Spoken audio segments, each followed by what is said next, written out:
Yung magaling na leader, marunong umamin sa kanyang pagkakamali. Pero ikaw, wala ka niyan. Wala kang ang puso eh. Manhid ka sa lahat ng mga kritisismo ng taong bayan sa inyo. Manhid ka nga. Hindi ka nga naawa sa mga biktima sa baha. Diba? Hindi ka nga naawa. Ganyan ba ang type of president na hahangaan namin? Sa totoo lang, Mr. President, laking pagsisisi namin bakit ka binoto namin. Narito ang Balitang Pinoy TV.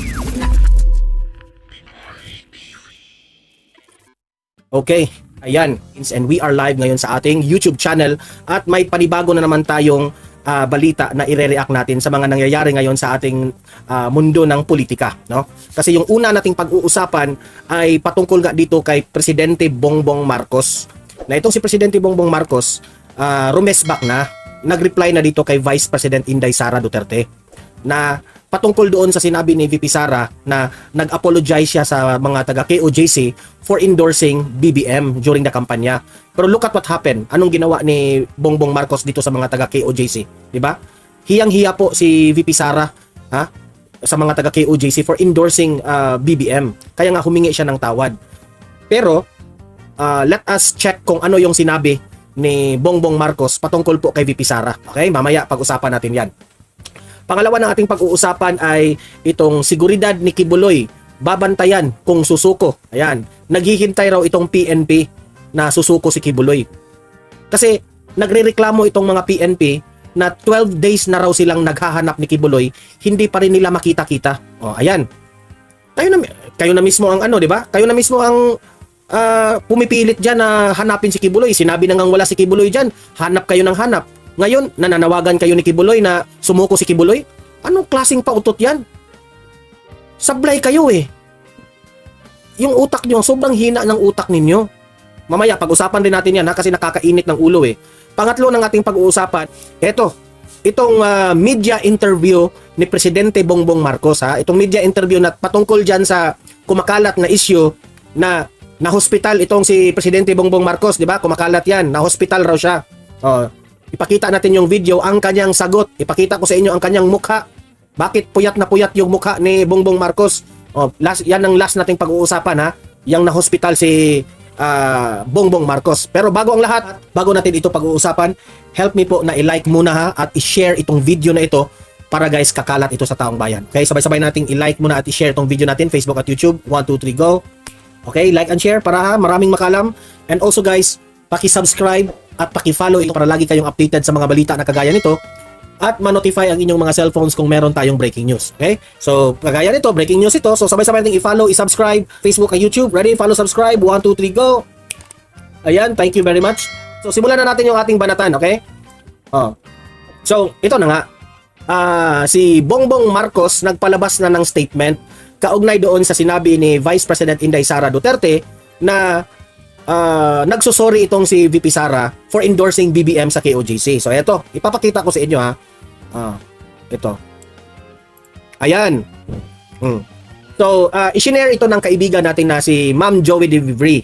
Okay? Sabi ni Ma'am Joey dito sa kanyang post, wala ka talagang nagagawa at magagawa. Wala ka talagang naiintindihan. Kasi ikaw, Presidente Bongbong Marcos, hindi mo naiintindihan bakit nagsusorry itong si VP Sara for endorsing you sa KOJC.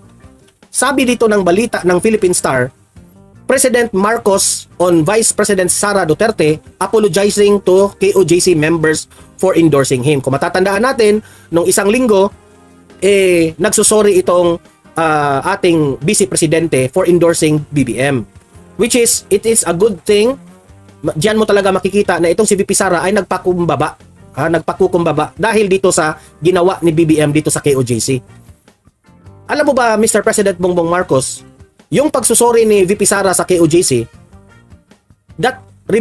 gusto ni VP Sara na ma-remind ka na tinutulungan ka ng mga taga KOJC and Pastor Apollo Kibuloy para manalo kayong dalawa ni VP Sara.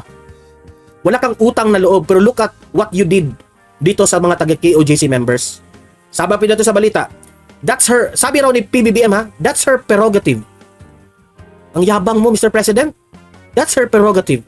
I still don't understand why. But yun that is her, it is her wish. Wala tayong magagawa. Ha? Ganyan ka na ba talaga ka BO-BO, Mr. President? Nagtatanong lang ako, ha? Ganyan ka na ba ka BO-BO na hindi mo maiintindihan bakit nagsusori itong si VP Sara? Grabe, nangungumpanya kayo sa SMNI? Nangungumpanya kayo sa taga KOGC kasi humihingi kayo ng boto doon? Pagkatapos sasabihin mo lang, I don't understand. Anong I don't understand?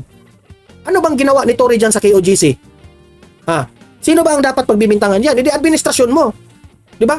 Wala ka man lang malasakit dito sa taong bayan natin sa nangyari sa KOGC. Ang kakapal ng mukha mo, sir. Tapos sasabihan mo si VP Sara na that's her prerogative. Hindi ko maiintindihan, but yun that is her, it is her wish. Wala tayong magagawa. Meron kang magagawa actually. Just to say, aaminin mo, hindi ka kagaya kasi ni VP Sara eh. Yung magaling na leader, marunong umamin sa kanyang pagkakamali. Pero ikaw, wala ka niyan. Wala kang ang puso eh. Manhid ka sa lahat ng mga kritisismo ng taong bayan sa inyo. Manhid ka nga. Hindi ka nga naawa sa mga biktima sa baha. Diba? Hindi ka nga naawa. Ganyan ba ang type of president na hahangaan namin? Sa totoo lang, Mr. President, laking pagsisisi namin bakit ka binoto namin. Sa totoo lang. Ha? And that's the truth. Tanggapin mo yan. Kasi kung if only we could turn back the time, hindi ka namin binoto. Sa totoo lang. Okay? So, ayan. Yan ang rest back ni Bongbong Marcos. Hindi raw niya naiintindihan si VP Sara. Ha? Hindi raw niya naiintindihan si VP Sara. Wala tayong magagawa dyan. Yan ang sabi niya. Di ba? Ito yung leader na dapat ba nating hahangaan? Sablay ka, Mr. President. Sa totoo lang. Okay, punta na tayo dito sa next nating topic. Itong seguridad ni Kibuloy, ha? Babantayan raw. Naghihintay raw itong mga kapulisan natin, itong kanilang interview, no? Nagpapamedya naman lagi itong mga spokesperson ng mga taga-PNP, sina Pahardo, yung isang babaeng mataba. Naghihintay raw sila na sumuko itong si Kibuloy. Utak nyo? Pagkatapos nyong lulusobin yung KOJC, tapos sasabihin nyo, Kibuloy, sumuko ka na. Sablay kasi kayo eh. Lusob kayo ng lusob without even planning and thinking what you are doing. Kaya nakakahiya kayo. Oh, eto. Balita ninyo, pasok. Pagod na ang mga pulis sa halos kalahating buwang. Pagod na talaga, Mr. President Bongbong Marcos, ang mga pulis dyan. Ayaw nyo kasing maniwala eh. Ang tigas-tigas kasi ng ulo ninyo, sinabihan na kayo na wala si Kibuloy dyan, hanap pa rin kayo ng hanap. Paghahanap kay Kingdom of Jesus Christ leader Apollo Kibuloy at 4 na co-accused nito. Kaya naman, muling apila ng pambansang pulisya sa religious leader. Sumuko na upang makapagpahinga na rin ang mga tauhan nito. Oh. Sinabihan nila si Kibuloy, Kibuloy, sumuko ka na. Yan ang sabi ng PNP ha. Oh, ako na si Kibuloy. Ako sasagot para kay Kibuloy. PNP, maghanap pa kayo. Hanapin nyo si Kibuloy. Sinimulan nyo yan, tapusin nyo yan. Bakit nyo sasabihin si Kibuloy na, Kibuloy, sumuko ka na? Hindi. Sinimulan nyo yan, yung KOGC na yan. Pinagsabihan na kayo na wala si Kibuloy dyan. Ang tigas ng ulo nyo. Patunayan nyo na nandyan si Kibuloy. Maghanap kayo. Pagurin nyo ang mga pulis. Puyatin nyo ang mga pulis. Gutumin nyo ang mga pulis. Sige. Oh, napahiya na ba kayo? Sinabihan kayo na wala si Kibuloy dyan. Tapos, hanap pa rin kayo ng hanap. Nang hindi na ninyo makita, sasabihin nyo na, Kibuloy, sumuko ka na. Anong klaseng pulis kayo?